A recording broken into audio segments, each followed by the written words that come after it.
Ahoy, lads. Sam here. I'm with JaneWhitwork. I'm with SaraToga, and I'm with Dragonroot. And a lot of us want to talk about the current state of PvP in Elden Ring, with a specific focus on where the skill gap is. Dragonroot has played a lot of DS2 PvP, which I I believe have. has more similarities with Elden Ring than DS3 does. And Jane and Sarah have a lot of experience with DS3 PvP, especially when it comes to swapping.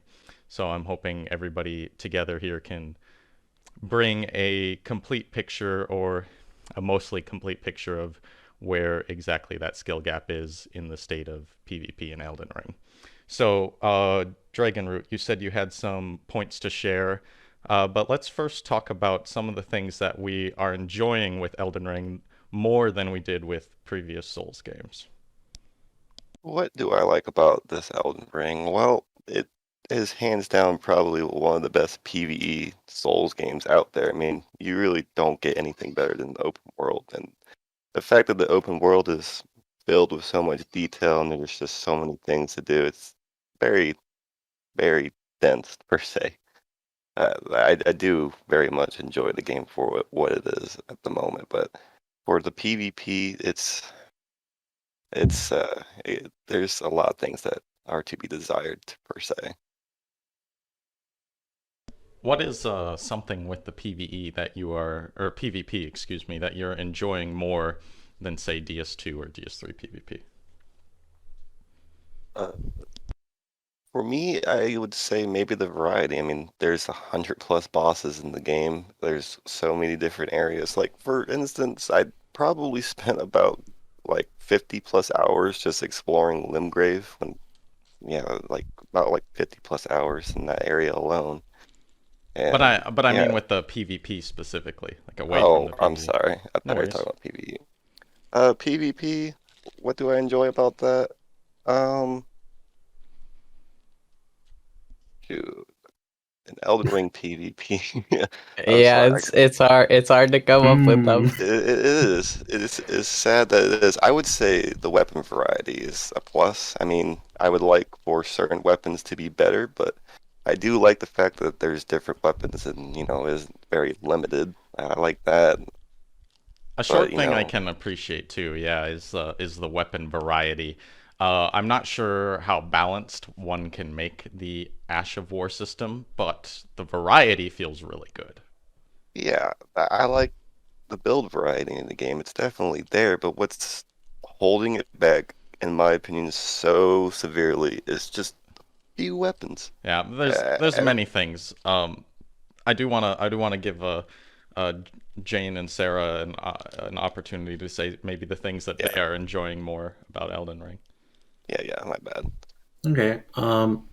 So I gotta give props to Elden Ring where it's due because I think we're about to tear it open in a few minutes. Uh, the way that they handled, like what attacks you can do with each weapon based on whether you're dual wielding or not, or how you use your Ash of War, I think is fantastic. The addition of jumping attacks and crouch attacks is great because now compared to previous Souls games, every weapon probably has like double or triple the number of possible I believe it's like attacks that they nine can different do. moves now. Yeah, it's a lot. And I have to ask you quick about the jumping attacks. Do you feel like mhm. they add to the experience, or do you feel like they detract from the overall experience when it comes to a uh, skill gap perspective? I think they're situationally useful. There is kind of a problem where if you get a guard break from a jumping attack, you often won't have time to get a riposte, so that needs polish. But I think jumping attacks are good follow ups, and also they can't be parried, so that's kind of useful. All right. The, That's my take. I guess I'd throw the next thing to Sarah then. Um, What would you have to say that's yeah, positive? expanding on that a little bit. I do think the jumping attacks are really good. I was very hesitant about them at first, but I think at least in 1v1s, I think they're really good and they add a decent amount of depth. I will say that in invasions, I really don't like them. I really don't like how, if you have multiple targets and there's, you've got people at different elevations, it kind of forces you to manage your camera in an unreasonable manner to keep track of where people are. So in that aspect, I don't like jumping attacks, or if you're locked onto someone and they say like jump over you and behind you or something, then your camera kind of wigs out and it's not really fun to look at. But Yeah, that does happen yeah, quite often when you definitely jump over somebody. I I do really like the Ashes of War, and you can be very creative with your setups because of that. Although I think there are some downsides to that, which I guess we'll probably talk about a bit later. But Yeah. yeah, A good TLDR, I suppose, for the upcoming things that we talk about with Elden Ring PvP is the skill ceiling has come down and the skill floor has gone up, meaning that there is a much smaller skill gap. I think it's important to emphasize too that that doesn't necessarily mean the entirety of it is bad. It just means that the skill gap is smaller, and for players who enjoyed a more skill gap in say like DS3 and DS2 PvP, it doesn't feel as good. Like it doesn't feel as good to them. But let's talk about kind of why that is. I know that that's opening us to many things. Brandon, if you wouldn't mind, go ahead and say. I know you said previously you thought a few weapons were holding the game back. So Go ahead. let's go back to Dark Souls 2 PvP. Magic was basically like how it is in Elden Ring. It was reigning supreme. You had a few kind of OPS weapons, but there was like one main weapon, and that was the Ice Rapier that you could buff it with a crystal buff and basically make it do like 500 to 600 damage. It was quite insane and overpowered, and they never patched it. Despite that weapon being so powerful, you still would barely see it. At a certain point, people would get annoyed with it and just leave it off to the side. But with Elden Ring, you have, what is it, Moonveil, Rivers of Blood, Storm Stomp, Bloodhound, like just a multitude of Ashes of War that just ruin the PvP experience. Like, why would you use any other weapon when you can walk up to some dude, hit one button with the Rivers of Blood, and they basically die in like one hit? Like, why would you use anything else? It's extremely quick. It has insane range, and it has like 6 attacks, and it doesn't take a whole lot of FP nor stamina. It's insane how easy it is to get kills with it. It's ugh. So one thing, talking about that, Jane, there's one joke I had on the subreddit, Bad Redman, but it is a joke, but it is actually very accurate. And I said, Elden Ring, 5 minute wait for a 5 second fight. A lot of people Yeah. seem to think that's pretty funny because it's pretty accurate. But like, can you help widen that perspective, Jane? Like, what do I exactly mean by that, or what do you think I mean? Do you mean me or Dragon Root? I mean you. I mean you. Oh, I don't know if the fights are actually that much shorter than like Dark Souls 3, but they do feel shorter.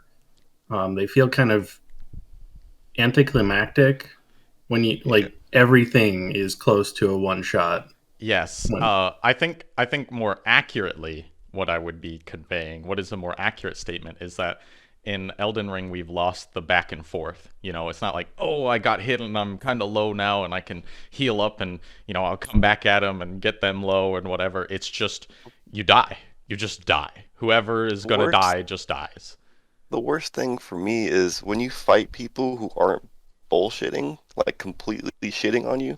It's actually not bad. I really enjoy the aspect of like fighting someone who isn't using OPS weapons. Like it's, and to me, very enjoyable, and why I continue to still play. But the yeah, amount of times you just run into the same person using the same exact weapon, like people don't even use the basic move set of their katanas or Rivers of Blood. Sorry, they just spam Rivers of Blood Valor over and over again. Like, What back about to what I you? was saying, why would you use anything else? What about you, Sarah?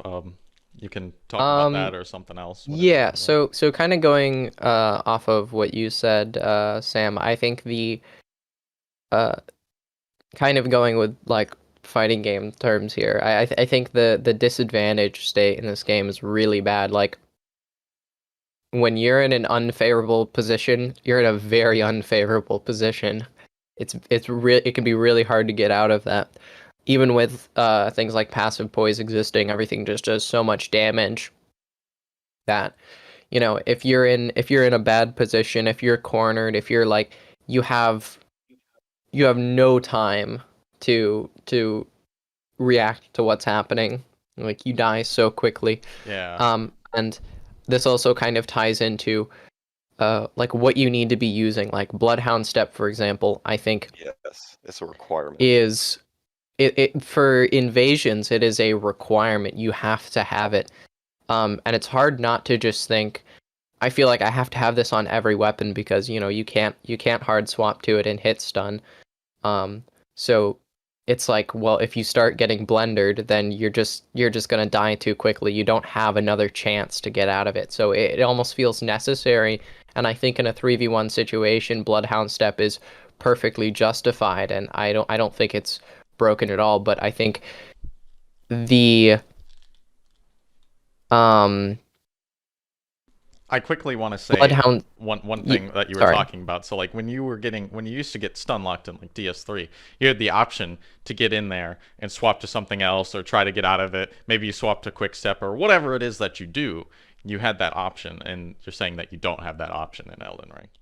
You don't have the time to uh try and get out of situations like that. It's very much so if you get caught out, you're pretty much done. Or it's a majority of your health. It's very unforgiving. This game is extremely punishing in terms of its PvP.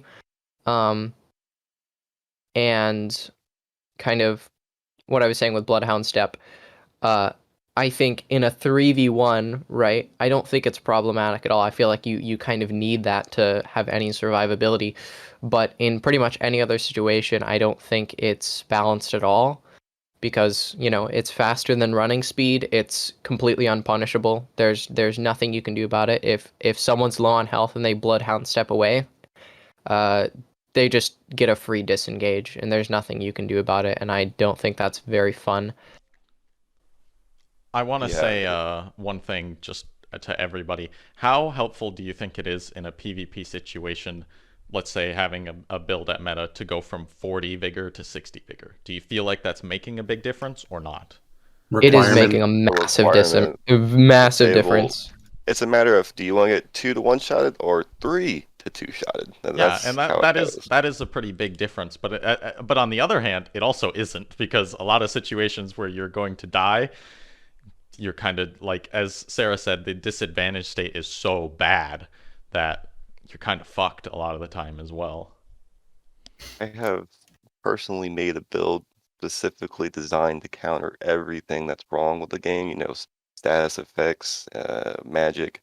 Uh, Even with the build I have, it still really can't really do too much. Like, yeah, I might be able to have the opportunity to get hit by rivers of blood a few times and walk away, but when the man is spamming it over and over and over and over again, and the lag in the game is so tremendous, it just phantom hits you and kills you anyway or stuns you.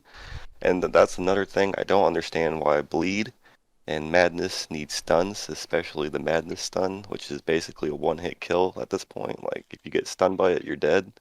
Just, I don't understand why it needs to be so high of damage. Like, the damage reduction needs to be put in soon. Yeah, so I would agree with a shortened point of what you're saying is the status effects in this game are very, very strong.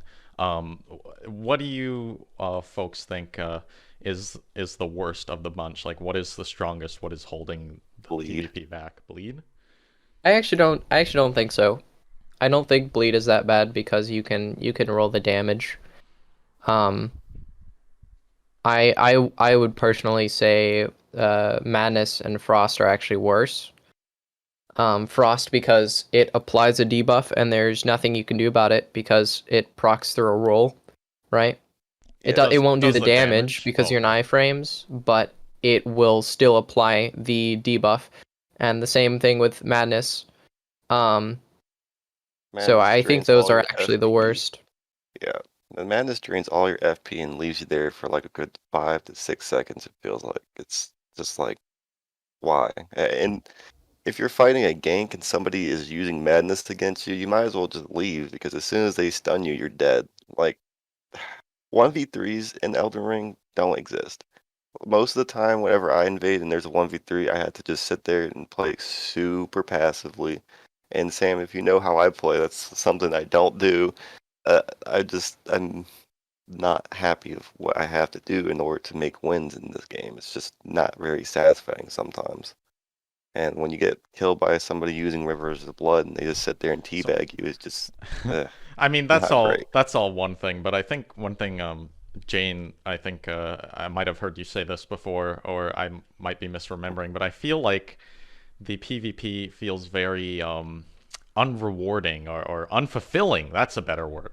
Like it doesn't feel as fulfilling. You know that feeling you would get from like DS3 where you take down a 3v1 or 4v1 gank, especially, skilled players.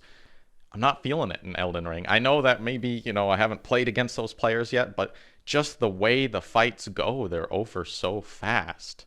I don't feel that they are as fulfilling. Yeah, I don't know if I said that, but I definitely felt it. Maybe you like read my mind. I don't know. It certainly has felt that way to me. It's like, I got it, but at the end of the day, you're like, I got it. Yeah, I mean, one thing to note is that when you took down a Pontiff gank, it was like dedicated players in Dark Souls 3. Hundreds or thousands of hours of game time. They had optimized builds. They were using every cheesy gimmick. They had actual game knowledge and experience. And even though they were bad, they were dangerous, you know?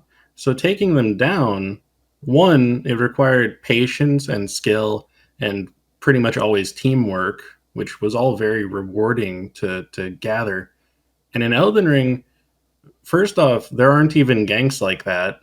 Um, like the sweaty ganks that we're seeing are like nothing compared to the effort that went into like Elden Ring or Dark Souls 3 ganks.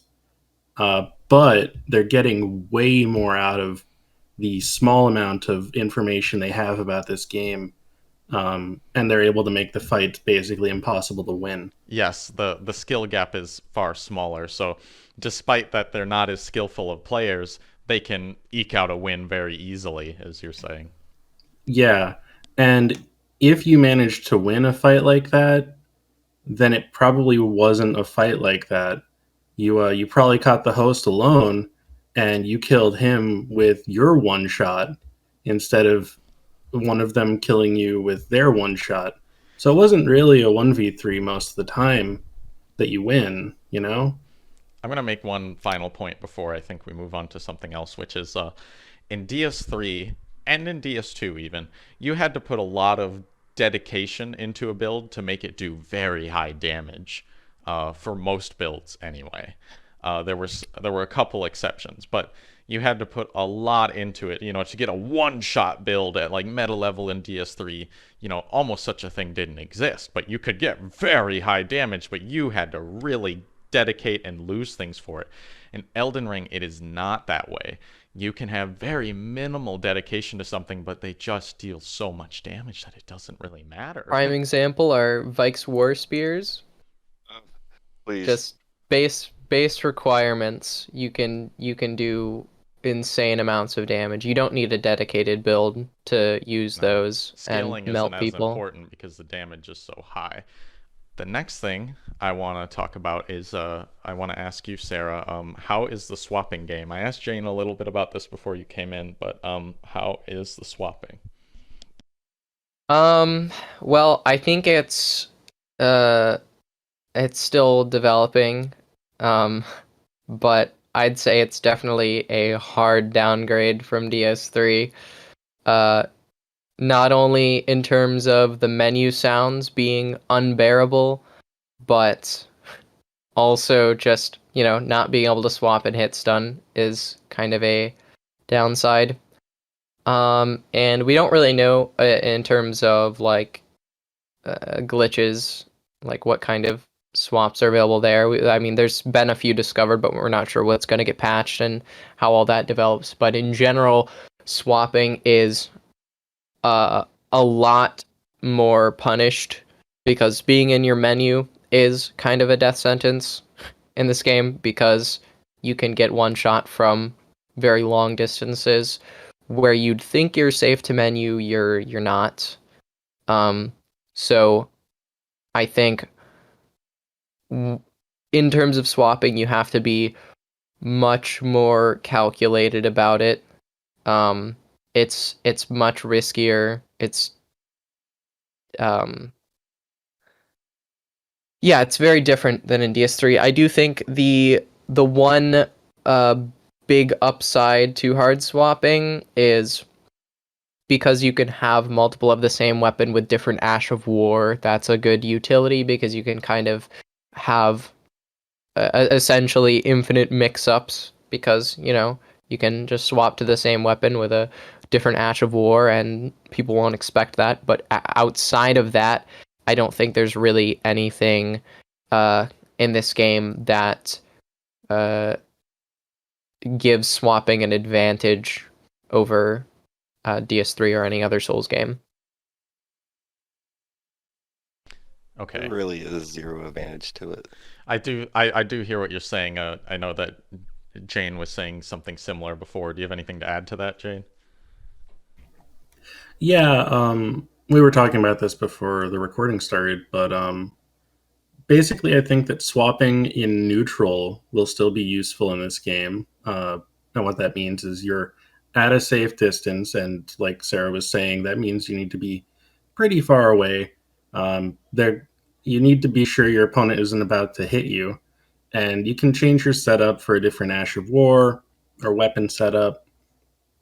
But swapping when you're in range to be hit and like you won't be able to get out of your menu and actually do the attack or Ash of War before they hit you is not worth it. Like you can't trade, and that's a pretty significant time window for a lot of these weapons. Um, so yeah, I think it's a downgrade. Big upgrade is custom weapon inventory, which I was super excited about when we saw it in the network test, and since seeing all of the issues with swapping in Elden Ring, I don't know. It's like a weak consolation prize at this point. Yeah, that's a pretty good description. One thing I want to talk about that I do have some limited experience with is the magic in sorcery. I haven't fiddled much with incantations, but magic, as Brennan said very early on, is dominating in some aspects. I believe it has never been so simultaneously very good and simultaneously awful at the same time. Yeah. I will say that cast speed is a huge thing in Elden Ring. Cast speed varies wildly. Uh, I believe if I am reading this correctly, this could change. This could be wrong, but I believe max cast speed you can get right now is having the one talisman, the staff. I don't know their names yet. Forgive me. And then the 70 dexterity. I think all that combined gives you the maximum cast speed, and it is quite a big deal. Elden Ring really, it actually really encourages spam, which was a big problem. Especially anything that has the slowed down animation for like repeating casts. I can spam Glintstone, Pebble, or Comet of any type very fast now. And I don't think that's a good thing. I think that, as the GSA spammer, the Great Soul Arrow spammer from DS3, you couldn't move when you did that. You always had to stop to cast, which was a very big deal. But it took more stamina to cast as well. It takes much less stamina to cast a lot of things in Elden Ring. Where I think that magic has fallen off is some of the utility magic. I noticed like the new like freezing mist, what used to be snap freeze, doesn't cover much of an area at all. There's other good frost spells, don't get me wrong, but I find it difficult to get adequate control. I feel like I'm starved in sorcery for control of area spells, and I have an abundance of pew pew and different way method spells rather than control. Have you done Stars of Stars of Ruin, Rain? yeah, Stars Or of Ruin? Yep. Ruin is broken. It's a problem. A spell needs to be strafed or rollable, and that one really isn't either. Even in comparison to like DS3, where you could free aim spells and get some damage in, at least you had to do something kind of reward that. With Stars of Ruin, you just lock on and press the pew pew button and do some damage, and there's And you know you can't escape it. It's going to it's hit it's you it's no matter forcing what. people to do a like hard counter like shield thing, and that is not good. That is not the way that it should be. So I think Magic The is Great both Shield in meta a is very also a big strong problem. position, but in terms of sorcery, I'm feeling a bit starved for So- control of area spells. Just a thing kind of going off of Stars of Ruin basically being undodgeable. I think the magic in this game, the thing that really makes me hate it, is just everything has tracking. And a Everything lot has an of it. absurd amount of A tracking. lot Pretty of much tracking. every sorcery, Unnecessary as well. even just regular weapons have too much tracking in my opinion. And not to mention lock-on range is just completely absurd and doesn't need to exist. And I think overall it just makes it it it really just ties into the whole skill gap conversation where the skill required to like free aiming is completely useless. Why would you free aim? It already has perfect tracking. There's no Yes. reason to. So the skill gap has lessened. I agree, big time. Oh, I do admit there's a lot of spammy things with the spells and faith, or incantations now, as they say. But I don't know. I'm kind of neutral about it. I hate fighting somebody who has a sorcery in a gank because they just keep spamming Stars of Ruin over and over and over again. I'm kind of mixed because I'm from Dark Souls 2, and there's a lot of fucking magic and faith in that game, so I'm kind of happy where it's at, but there are some things that don't need to be as spammy. There's another big problem too. It's an Ash of War. The Glintstone Pebble Ash of War does Yeah, it has massive tracking, damage and and stun. it's overtuned to no fucking degree. It's a big problem actually. There's a lot of players you can hit them with one of that and then one follow-up attack and they're dead. Like that's it. That's it. One combo. It's literally just another battle art that takes almost all your health or completely one-shots you. It's just I would actually argue that Glintstone Pebble is not nearly as problematic as some of the other things in this game. In fact, I think in True. some situations it's actually a necessary counter, being that you can outspace Rivers of Blood with it. It's one of the few things that you can actually consistently punish Rivers of Blood with. You can Only also counter at this consistently point, punish yeah. high poise setups with it because it has so much poise break. It does need a damage nerf. I will say that much. It Yeah. really does need a damage nerf, but outside of that, I think it's completely fine. There was something else I was gonna say, but I don't remember. That's okay. If you remember it, you can just Oh yeah.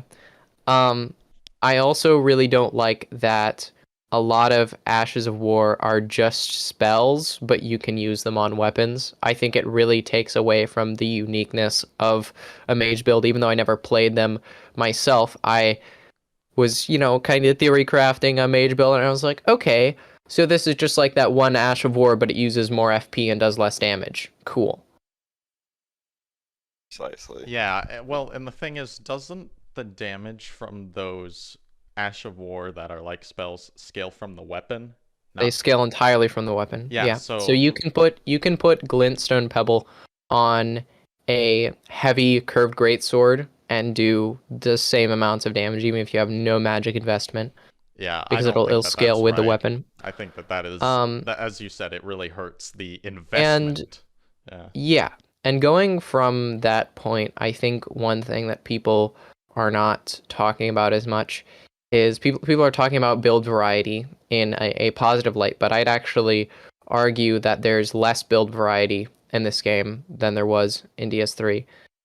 Not in the sense that there's less overall builds you can use, but more that every build is not necessarily unique in what they can use. Just because of the way that Ashes of War work, you can kind of use everything on every build, and in some ways that's great, and in other ways I don't think that's a good thing, because I think it takes away a lot from having to make sacrifices to use certain things on certain builds and whatever, and it Yeah. just makes all the builds in the game feel very Let's samey. imagine. Let's imagine a DS3. You're gonna think this is horrifying. A DS3 where everyone could use Murky, Gundir's Halberd, HSM, Lightning Arrow, Four Prong Plow, everything, the works, all the good stuff, even all the stuff that was on one build, Ring Knight Straight Sword, all of it, and that's Elden Ring. That's where we're Yep. at. That's just Everyone's next just level using the meta. best of The the best, why use difference- anything else? Yeah, the difference with that is that in DS3, people already did that. They already had all that stuff on one build, but the problem with it is none of it really did as nearly as much damage as if you were to have a dedicated build spec'd into it. However, in this game, that doesn't matter, because you can have your build spec'd however you want and do the same amounts of damage as if you were to fully spec into that specific thing. Well, I'll fight you a little bit on the fact that you couldn't do things like have Lightning Arrow and HSM on a strength build in DS3. Oh, Or right, if you right. did, you would massively be hurting your build, like massively.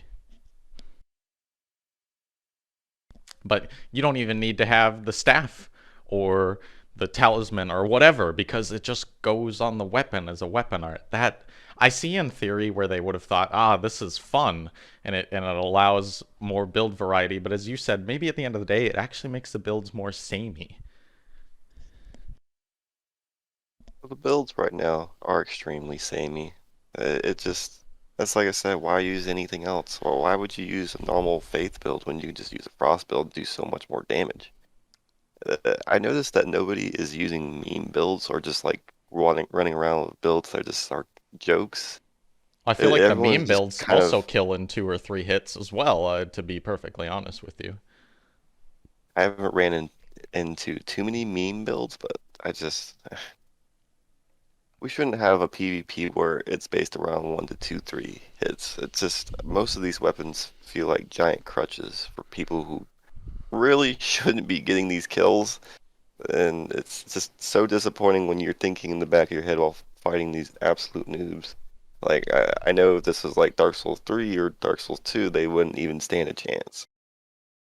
What you just said there about people who are, noobs or who aren't very good at the game are still extremely capable of killing people who are very skilled. Now, that's not to say that couldn't happen in DS2, DS3.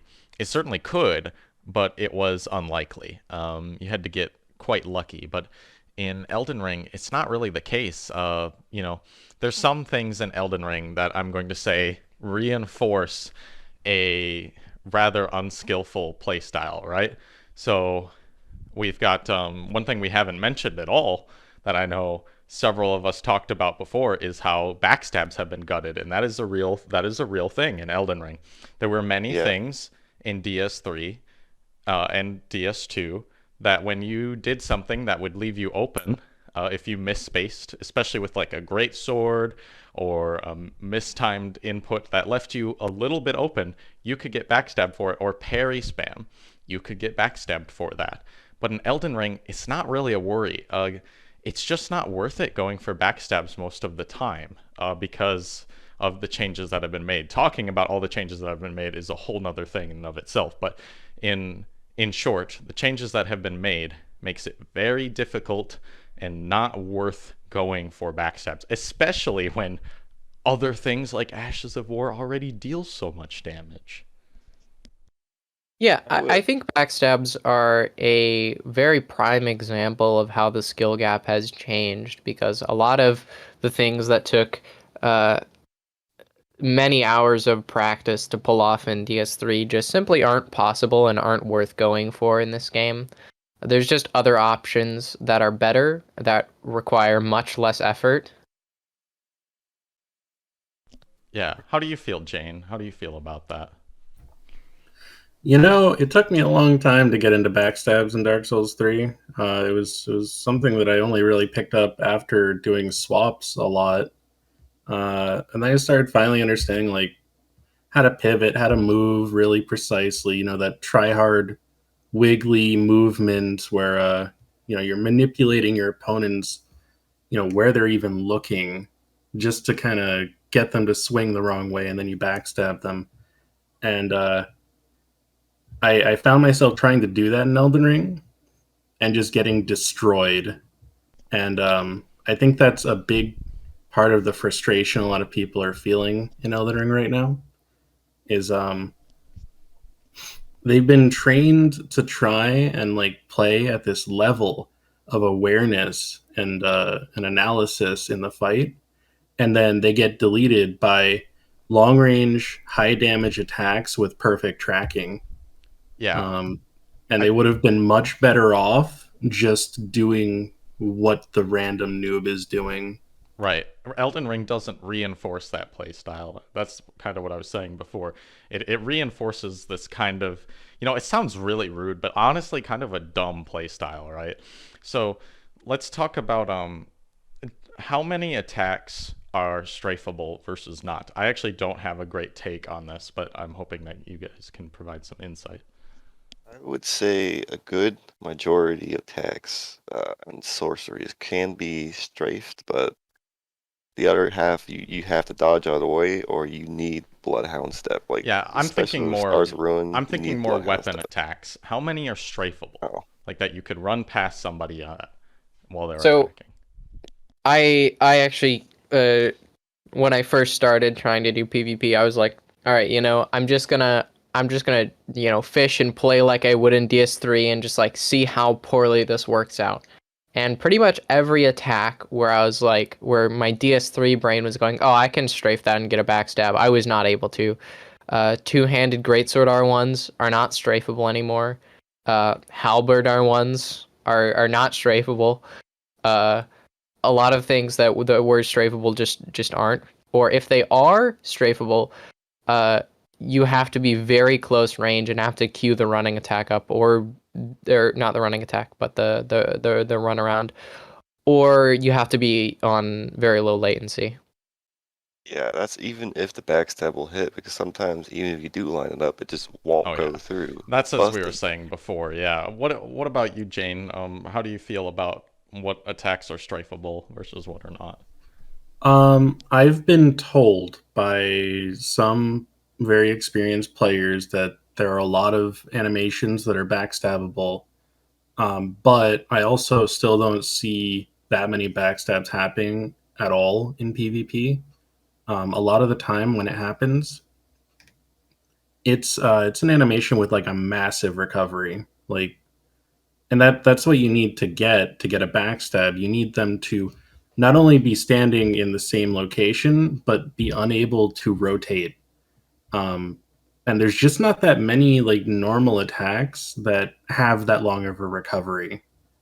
And latency does exacerbate the issue significantly. I So think Hmm. I haven't been able to land like pivot backstabs. Um, but of course, I wasn't like the best fisher in Dark Souls 3. Um, but yeah, that's my experience. All right, I want to try to provide a summary to things we've said thus far. So there, I'll say we tried, but there aren't a ton of positives to go through for Elden Ring in terms of innovation from a PvP standpoint.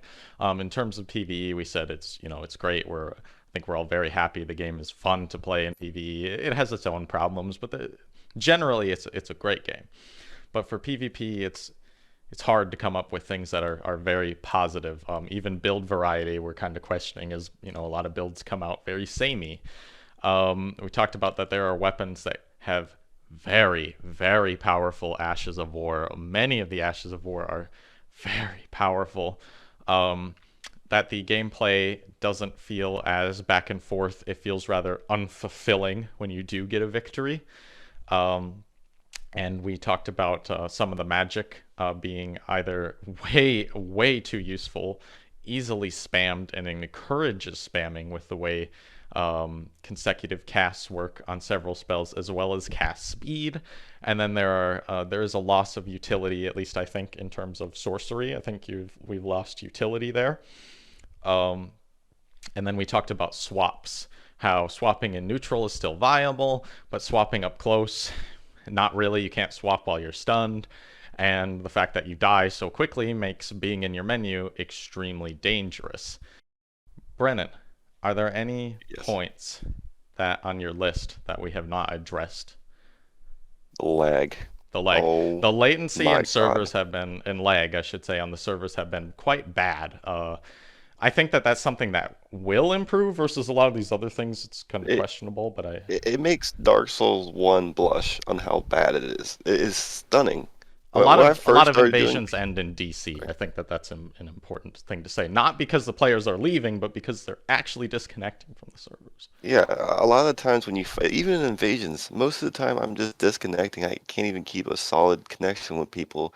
And it really affects on how fights go because when you're fighting someone with a bleed build and they don't hit you, but you still get a bleed up of build, it's like, well, what am I supposed to do about that?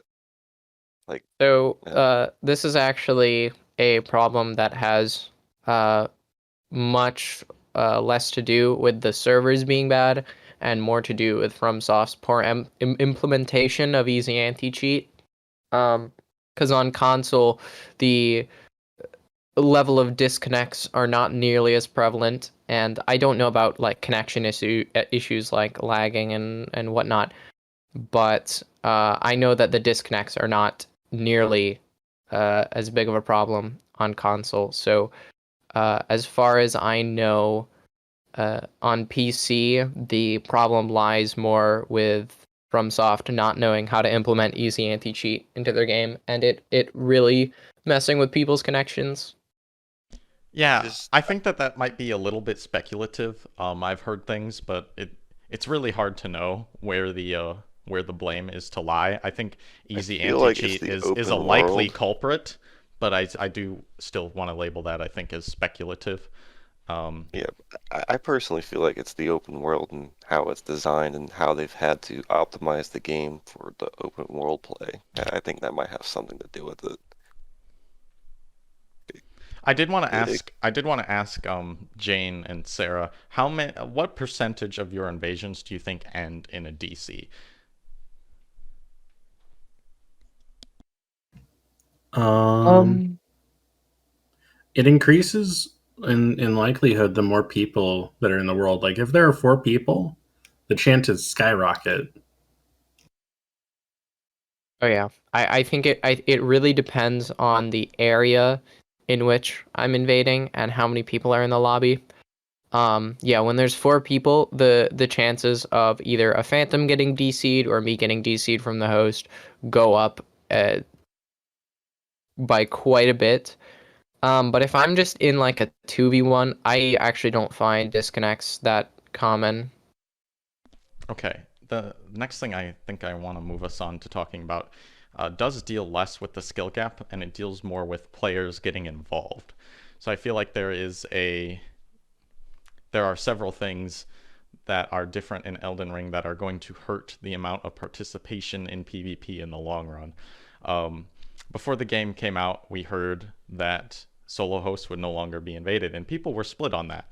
And I had to listen to people's opinions very carefully, but I came to an opinion that I would have I would have not been very likely to get involved in the PvP of Dark Souls games if I had not been invaded in my solo playthroughs. Especially Dark Souls 1 was where I really was invaded first. And then I was like, wow. At first, it's a shocking thing. It's kind of like, what the heck? Somebody has invaded my world. And everybody has this first thing where you feel like, you're not supposed to be vulnerable, like in your world, in your RPG game. So it's very shocking to the system. But then, as all of us have experienced, we were kind of like, at one point, we got more curious about that. Like, ooh, what is this? This is kind of interesting and invading. And I get to fight these players. And it's a whole different aspect of the game. But a lot of these people who play in solo playthroughs, they're never going to experience that because they're not going to get invaded. So that generation of invaders is lost. As well as I want to point out, there are many conveniences for co-op that are very, very convenient as they are. They're nice. Like, okay, the Grace is right next to the boss room, or the statue is right next to the boss room, so you respawn right there. You summon your buddies right in front of the boss room, you go in. How many people are going to summon people to just go through the world? I don't think a whole lot in the Not long many run. people are doing it, and So if you guys played on the very first day when the game came out, there was no invasions, none whatsoever.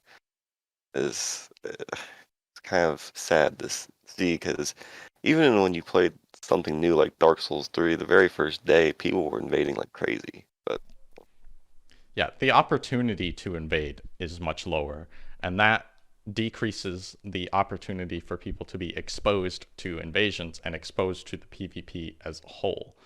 there's also PvP incentive. There's no PvP covenants. None whatsoever. That's a big deal that I hadn't thought about, yeah. Do not know why there's no PvP covenants in this game. That's always had it. Like, I don't get it. I really am. That's probably the most upsetting part for me. Like, I was willing to look past, like, you don't really get a whole lot of rewards for invading. I mean, you get a rune arc and some runes, like whoopie-doo. But yeah, I was willing to look past that. But there's there's like zero reason to invade. You lose your rune arc and you lose your runes if you die in invasions. There's. I want Sorry, I'm to. a little bit ranty. No, you're fine. I want to ask Jane and Sarah, what was your favorite thing about invading at Pontiff for the 3v3s and the Ring City for the 4v2s? What was so fun about that we are, of course, missing in Elden Ring since there is a 4-player cap? Genuinely, actually having good teammates made the game incredibly fun. If you had 2 players on your team that were at least knowledgeable of the game and they could hold their own, and you were against 3 people at Pontiff, 3v3s were incredibly fun. And the same thing with the Ring City, where maybe the skill level of people hosting there weren't as high, but if you had a good co-invader, it was very manageable, and I think that was a really big thing. And I think invader covenants were a really big part of that. Even if most of the time Aldridges and Watchdogs were just cannon fodder or got in the way, I think they were still a big part of the activity in that game. They were. They made the game feel a little bit alive in a way. If you don't ever try to summon or turn on the tongue, it's not very lively. What per about se. what about you, Jane? What was your favorite thing about those situations? Yeah, I agree with Sarah. I mean, I would phrase it like you're in a very chaotic situation, like a war zone, and you drop in and you're trying to fight this group where you don't really have a chance by yourself, even if you're really good at the game, or even if you're not that good at the game, you don't really have a shot. But then, like out of nowhere, you get this other guy shows up, and you manage to like split the group and take them down. That was really satisfying. And I think we've talked about like the social aspect of meeting people in these places, and meeting the same invaders several times over was really awesome. And then seeing them in like stream chats or wherever, it was really cool to have that aspect of it. Yeah, I completely agree with you. It's quite something where, you come in, there's some guy dying, you're like, oh God, I gotta hurry in there, we gotta save him. You just gotta get in there and help him because that's what you'd want somebody to do for you when you're getting completely walloped by like three people. So, there's this like sense of duty and this working together, and it's this fun teamwork, and you're just not gonna get that in Elden Ring, at least not to the same degree. And knowing the people, that makes a big difference, as you said. I'm worried that because there aren't covenants, that we're not going to have a Pontiff meta area develop or a Ring City area develop. It really If can't, because if there's like a dedicated three-man gank in a cleared world, even you can't win that. Yeah. Yeah, it is basically impossible to win a 1v3 at this point. I could do a 1v2. It's not easy, but it's doable. It's 1v3. it's not impossible. I've definitely won 1v3s, but they are not easy. And the skill gap between you and the host and phantoms has to be so big, right? You have to I would catch just say people in it's things that negligible, are. to be honest. I think the skill gap is just negligible. I'm sorry to interrupt you there, but I think it's mostly negligible. Like, yeah, it's important if the other person knows how to dodge the attack that's coming at them, but beyond that, I don't think there's too much of No, a difference. I would actually push back on that and say that the difference between someone who just plays PvE and someone who has pretty much any kind of PvP experience, even if it's very minimal or just knows a little bit more about the game, is much, much harder to deal with, especially when you multiply that by three people. Yeah, that's kind of where I was getting at. Is if somebody knows how to dodge that attack, I kind of mean they have a basic knowledge. That's a better way of putting it. I think that comes back to what we said, where the skill gap is quite smaller. So that difference, negligible might have been the wrong word, but it certainly is less important. So somebody like you, who's very skillful, going up against three people who just sort of know PvP, in DS3 you would roll over them most of the time, but it's just not the case in Elden Ring. Yeah, I don't feel like I have any fighting chance, especially if they are knowledgeable. You definitely feel it if they are knowledgeable players. Like you can tell in this game, especially this game, when someone's really not that good, doesn't really understand PvP versus someone who's been playing for a very long time. And when you run into ganks versus those people, it's not really much of a fight. It's just kind of a beatdown. It's not really fun. That's the whole point, really. It's just not very fun at a certain point. Like you can go around one-shotting so many people, but at a certain point, where's the longevity in that? Yeah, it's not as fulfilling as we said. So I kind of want to make our last point here. I'm going to ask each of you two questions. So I'll start with Jane, and I'm going to try to just let you explain your feelings. So the two questions here, they're two big questions, $1 million questions.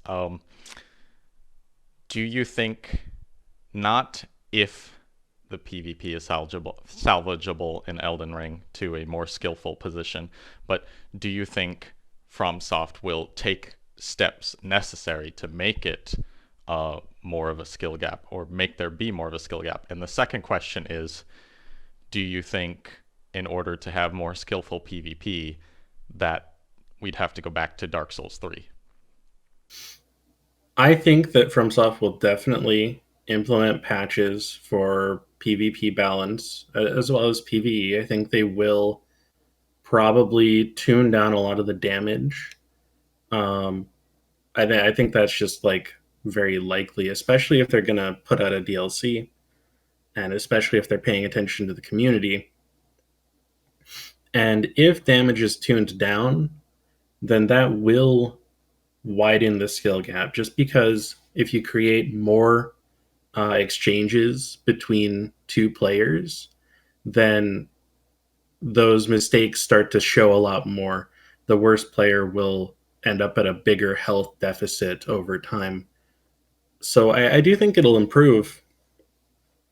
But Um, do you think, the question is more, do you think FromSoft will take the steps necessary? I do, yeah. I don't think they're going to try and make it like a dedicated PvP game, but I do think they will improve it. My worry, I guess, is how they'll handle poison hyper armor. I guess. Yeah, I think they'll improve it. I don't think that they're going to bring it up to like a. I don't think they're going to make it what we want them to make it. If you get my drift. Right, right. But do you think that they will salvage the skill gap and make it, you know, to a point where you would be more satisfied with it? Yeah, I think so. Okay, and then the second question then, Yeah, do you think in order to have a more skillful, more skill gap PvP that we would have to return to Dark Souls 3? I think that if they bring back the Dark Souls 3 servers, there will be an initial resurgence of activity just because, the old community will want something like that. I don't know if it'll last forever, uh, but I would be surprised if Elden Ring came up to the level of skill gap that Dark Souls 3 allowed. Um, yeah, so I think returning to DS3 is viable. Okay, and then I'll ask those same questions to you, Sarah. I honestly think the skill gap getting better will come less from the developers and more from the players. I think people over time will figure stuff out more. I think because the game is so new, there's a lot of stuff that it is without a doubt really strong and abusable, but I think people will find better ways to deal with it over time. So do you think FromSoft will take the steps necessary to improve the skill gap? I understand what you're saying, that it might get better because of the players. I honestly can't say anything for sure. Yeah, that's I fair. hope so, but I have my doubts considering the patch that was already made. I don't know. I mean, I assume there will be dedicated balance patches directed more at PvP, but I just hope From listens less to the majority and more to the people actually reporting stuff and suggesting good balance changes. And then the second question being, do you think in order to have a more skillful PvP that we would have to return to Dark Souls 3 as a community? Like, at least the niche PvP Well, community that wants that. honestly, yeah, I mean, only time will really tell with that. I think there's a lot of potential for this game to have very skillful and intricate play, but I think right now a lot of that is outclassed by very cheesy things that don't require much thought. But if certain things get fixed, I can see the game even surpassing Dark Souls 3 in terms of its skill gap. But I think for now, the way that the game is currently, I'm not sure. I'm not sure. I like how the question is phrased. Like, we'll need to return to Dark Souls 3 to have like a skillful play. Yeah, I mean, Because it's just a I think very the game is very direct different question. Yes. ultimately. Um, honestly, I'll probably go back to DS3 just to fish.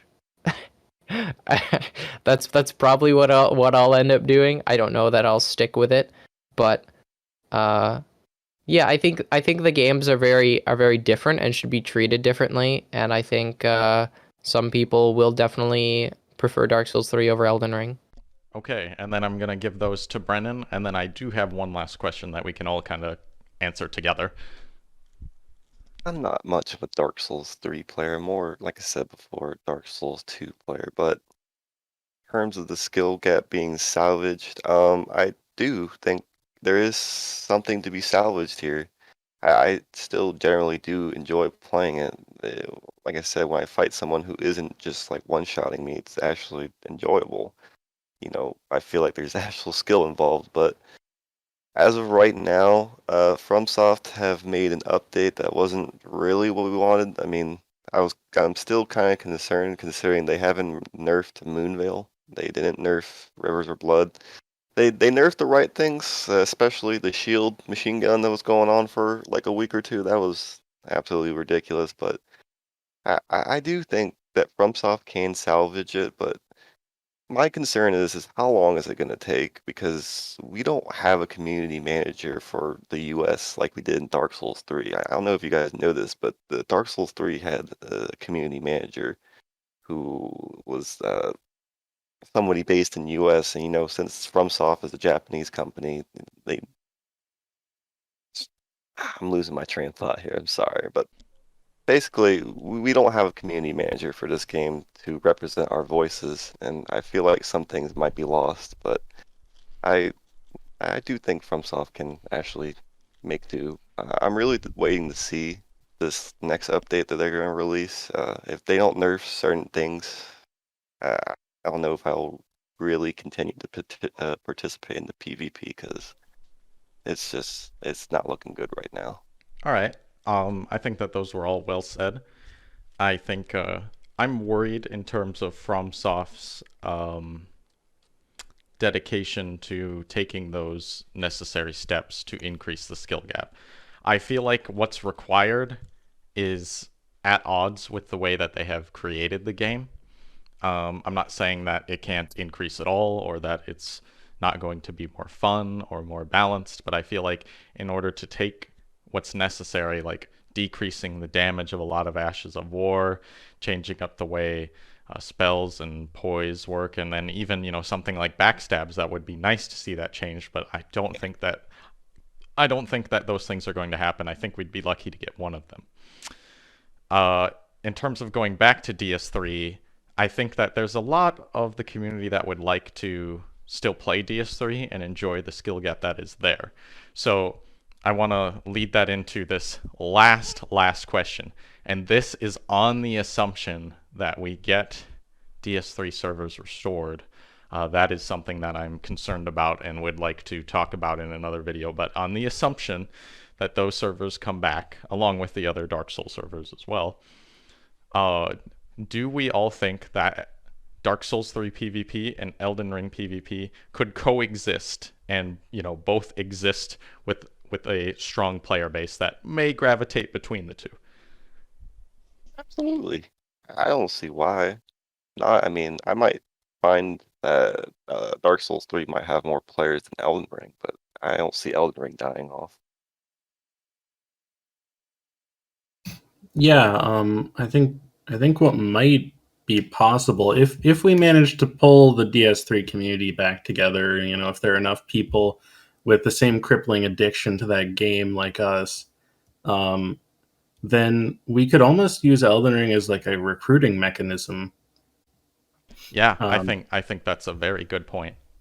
Yeah, because you show Elden Ring PvP and you're like, yeah, this is all right. This is okay. I'm having a good time. You guys are enjoying this, but you want to see the real shit?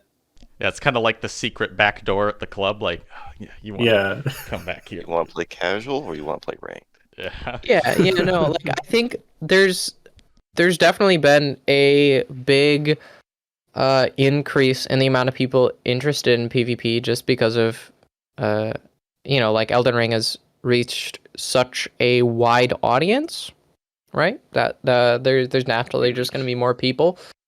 And so I definitely think there could be some people who are like, I really like this PvP, but there's some problems with it that I'm not happy with. And then you can go, okay, well, this game doesn't have those problems. Maybe you should try this game, Yeah, I think so too. I think that is all really well said. Now, that would be a newer thing for the Dark Souls community. It's been very hard to maintain older games PvP. Like, it has existed, but it's always been very small as things went along. Maybe with a little bit of an exception with Dark Souls 2, there was kind of more rejection for that PvP at first. There was. But I do think that they have the capacity to coexist, and I think that is a very good future to keep people who, love DS3 and we love it so much from being burnt out. I think Elden Ring is really good at that and provides something quite different. As Jane said before, that they're very different and they should be treated differently. but coexisting would really help because you can get that craving for that skill gap and the 6-player worlds and all the things Elden Ring doesn't have, in short. All the things Elden Ring is lacking, we can have that serviced by DS3. And it would be really, really nice to have that. I am concerned, and I think it's another video to talk about those servers coming back, but I hope that those concerns are alleviated and that they just come back online. We don't have to worry about it. Yeah, I hope so. It's starting to really concern me now, though. I won't even lie. Yeah. Anybody else? Do you have something else that you want to say about this before we close off? I would say it's not all hopeless. And despite how many times people are getting one-shotted, this and that, you know, the people who are actually trying to have fun, the PvP, are still there. So it's not completely devoid of fun or unsalvageable, in my opinion. Yeah, I mean, I've been enjoying some invasions. That some of them end in very frustrating ways, but it's fun to mess around with the new mechanics. Yeah, I think for a long time, a lot of DS3 players have had a very much so doomer mentality about this game because we're used to, not getting support. But I think we should try to look forward positively and try to get out of the game what we can. And hopefully, stuff will get patched and things will get better. But if they don't, then I don't think we should completely write the game off. I think we should give it time to develop, and see what we can do with it. The game has only been out for about a month, so Right. isn't too These are much very time. early takes. I appreciate what everybody said. I'm going to link the YouTube channel and Twitch channel of Jane Whitwork and SaraToga here. Always appreciate them. They're good friends of mine. And then Dragon Root has been a friend of mine for a very, very long time, and I appreciate a lot So of you coming together here to talk about this because I feel like one person talking about it cannot provide the full perspective, and I was certainly not prepared to provide the full perspective. So I hope people enjoy listening to that and can add to the conversation.